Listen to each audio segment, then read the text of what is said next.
Ang makabagong teknolohiya ay may ginagampanan na malaking papel sa globalisasyon dahil ito ay ang nagsisilbing tulay upang mas mapabilis, mapadali at mas mapalawak ang koneksyon ng isang bansa sa buong mundo.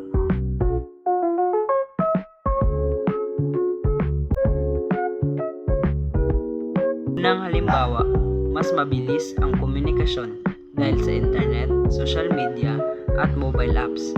Mas nagiging madali ang pakikipag-ugnayan ng isang tao, negosyo, gobyerno, saan mang panig ng mundo. Dalawang halimbawa, pagpapalago ng ekonomiya.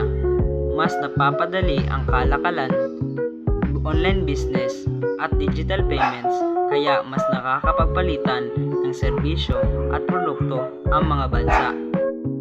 Ano ang posibleng epekto sa pag-asa sa teknolohiya sa mga bansa lalo na sa ekonomiyang umuunlad?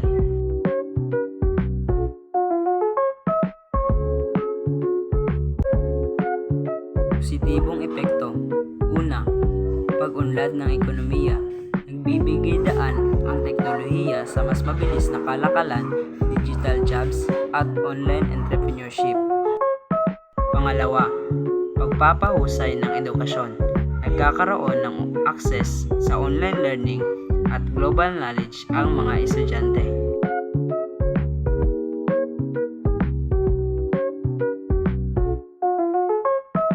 Negatibong epekto naman ito. Una, masyadong pag-aasa sa teknolohiya.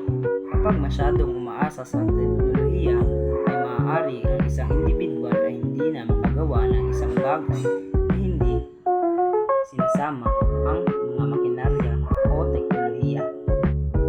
Pangalawa, digital divide. Hindi lahat ng tao ay may access sa teknolohiya kaya nagkakaroon ng hindi pagkapantay-pantay. Ngayon, alam mo na kung ano ang makabagong teknolohiya at kung ano ang negatibo at positibong epekto nito sa ating ekonomiya kung palagi tayong umaasa sa makabagong mga teknolohiya. Maraming salamat sa pakikinig.